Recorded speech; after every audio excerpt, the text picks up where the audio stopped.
What's up, my ramlets, and welcome back to another Anthro Anime 90s Day Pick. It's Wednesday.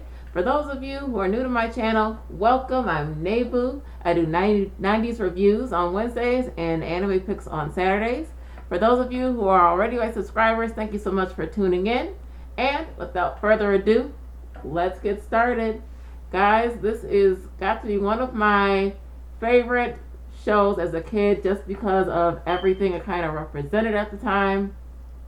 If you were a kid and you liked like scary stuff or mysteries, there really wasn't much out there for you in the 90s.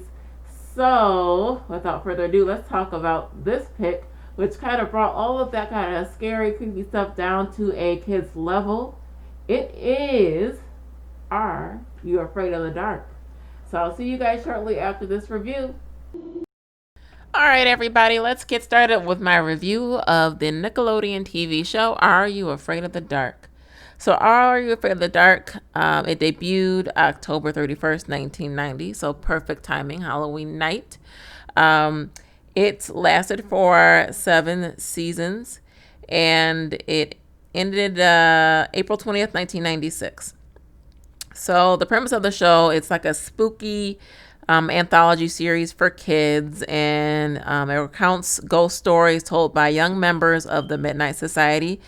So these kids from all over the neighborhood meet together in the woods. They call themselves the Midnight Society, and they sit around a campfire, and each one of them takes turns telling stories. So each episode features a different kid telling their version of a ghost story. They prepare the fire, and then the night storyteller announces the title of his or her story. And then once they start telling their story, they actually go into the reenactment of each person's story. So it could be a story featuring a clown. It could be a story about a pool monster, about the door to the other side. But none of the stories had like a lot of blood and guts, or even like a whole lot of deaths on the screen. A lot of it was just meant to be kind of like spooky or unsettling. It kind of followed this form of, you know, like less is more. So some of the endings might be implied, some of the fear or consequences of what's going on is implied and not necessarily shown. So it kind of gives it the spooky elements without any of like the adult blood, gore, and death type scenes. The show itself was actually shot in Canada. I believe the scenes were there at a campfire or like at a Montreal campground. A lot of the actors on the show got their start right there on Are You Afraid of the Dark? So I think Ryan Goslinger was in an episode. Elijah Cuthbert was actually one of the members of the Midnight Society on the show.